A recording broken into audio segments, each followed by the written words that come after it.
So, no, I was not planning on doing a video today, but then I had something I want to talk about, so I'm like, I'll do a video. And I basically want to talk about this book that I started reading called Third Culture Kids. I get a lot of questions on the Russian side about what I'm reading, but I read mostly in English. I read in Russian sometimes. I read sporadically. So, like, this book would probably take me like 2 or 3 years to read. So I just read like random parts of books, which is why I like reading nonfiction because I don't like reading in order. But the reason I started reading this book is because I have a lot of friends in Finland who are basically this third culture kids, TCKs. And I learned about this term from a guy who worked at a US embassy, the US embassy in Helsinki, actually. I've been really interested in becoming a foreign service officer for like years. But once I started moving a lot and realizing how much I didn't like it and it stressed me out, and the idea of getting assigned somewhere for years that I didn't like, it really made me feel very like I'm not interested in this anymore. So I started off being really interested in it by the time I was in Finland, but then I think I kind of started comparing that experience to the experience that I had in Kyrgyzstan and the experience that I had in Armenia, and I was like, you know what? I really don't think that I could be in this, like, in those kinds of places long term, because it was just so much easier for me to be in Finland, and I liked it so much. And I started thinking about that separation that you get when you like somewhere so much. There was also this whole thing around like love miles, as they're called. This is a term I learned when I was doing research about like global warming or global climate change, really, like over 10 years ago, when I was in community college. And it has to do with the fact that the more people you know all over the world, and then the more you have to travel to go see them, it's called love miles. And it's bad for the environment because, flying's bad for the environment. So yes, I'm bad for the environment because I fly a lot, which sucks because in some ways I really care about being sustainable, but flying is just, it's like the cognitive payout and how good I feel from flying. Like, I just like being in an airplane, honestly. Not with really long flights at this point because there's a lot of swelling, but like I do like the whole going up and then going down and like looking out the window, like, it's lost its charm a little bit, but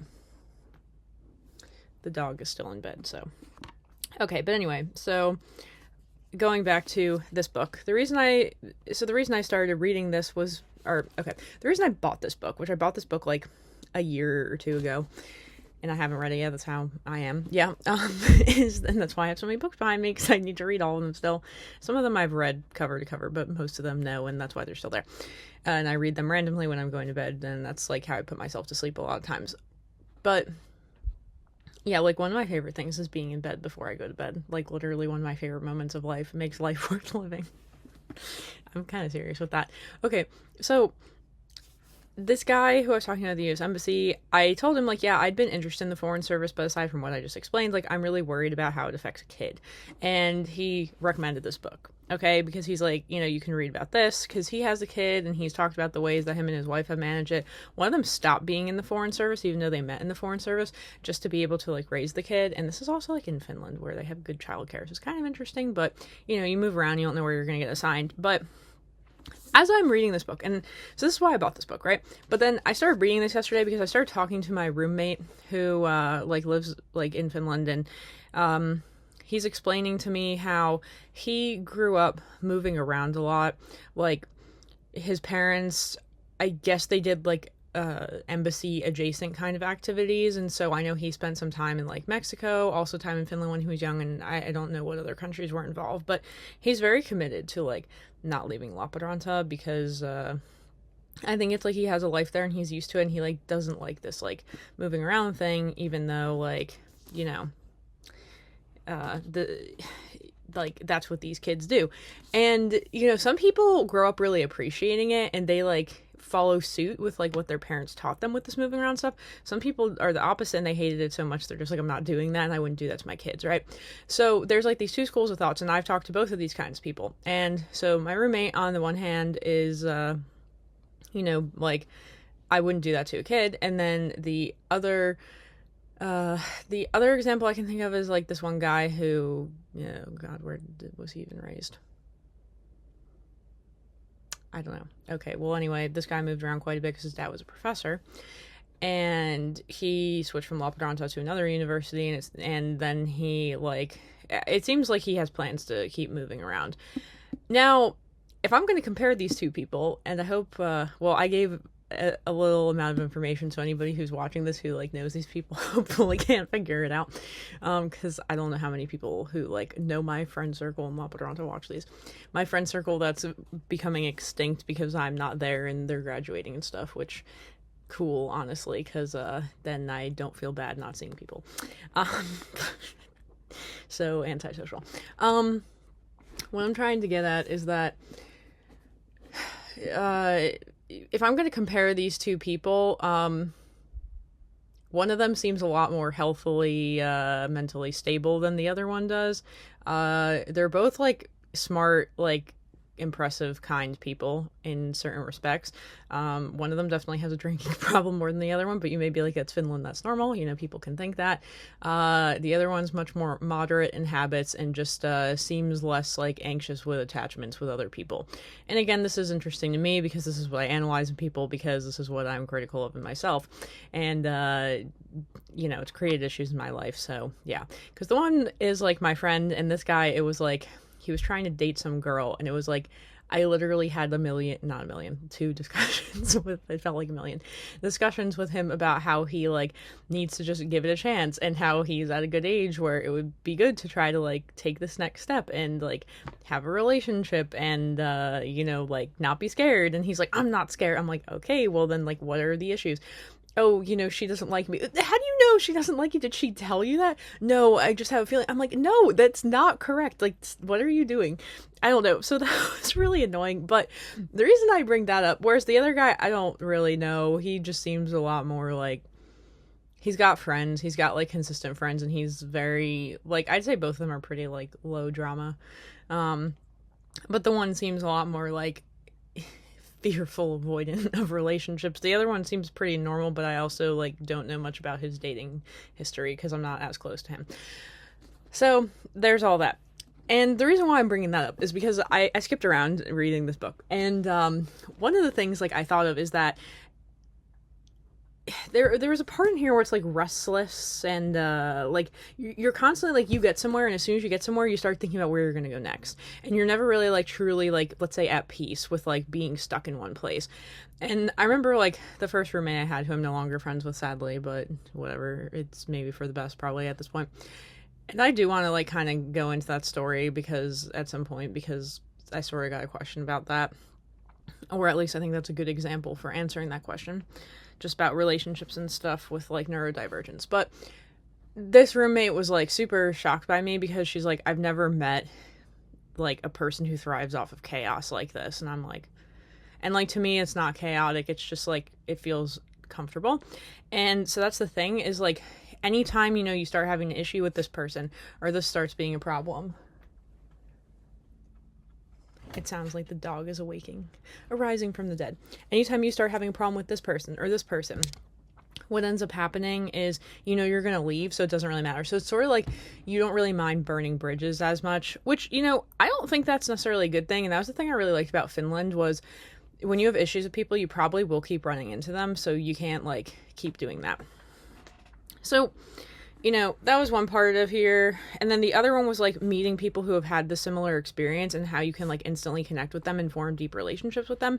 And I think that's why I may be attracted to these kinds of people as having friends, because although I did not grow up between cultures per se, maybe I created that for myself, especially in my early adult years, as I started behaving this way in the absence of a parent, right? And maybe in some ways I was still raising myself. It sounds like a weird analysis, but maybe that's what was going on.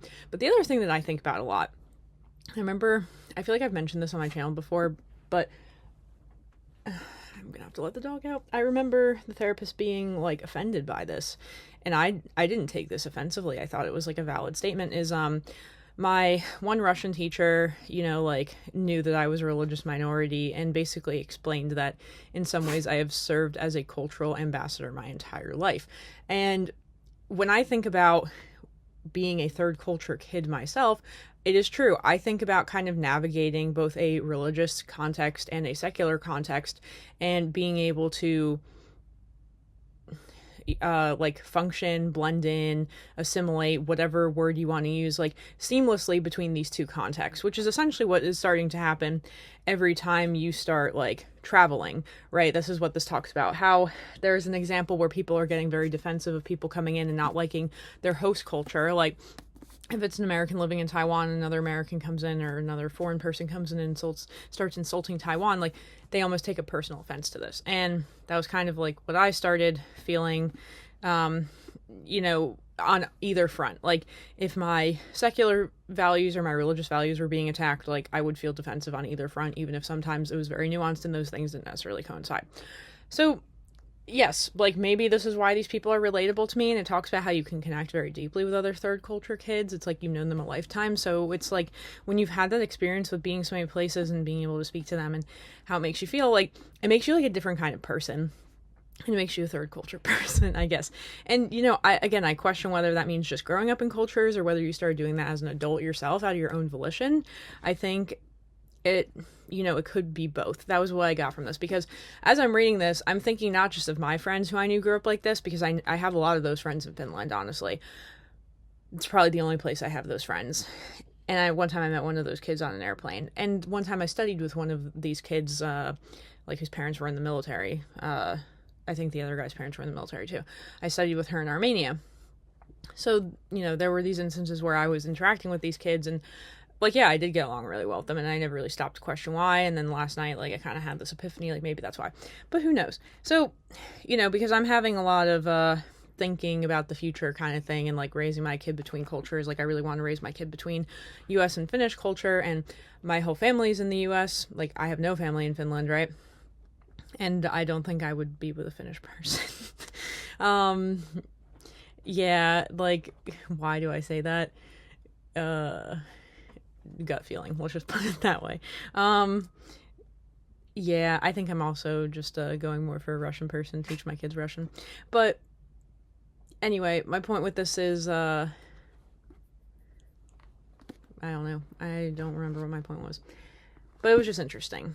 That like I started thinking about what would happen with like if I'm raising my kid in this way, and how's it going to affect them, and is it for better or for worse? And you know, I think it depends. Some people really resent the way they're raised and are like, I wish I was raised differently, and some people are appreciative of it. And I've seen kids in both of these situations being raised in this context, so it's really hard to say for sure. I guess the best thing you can do is be available to talk to your kid about their problems and make them feel open and comfortable talking to you.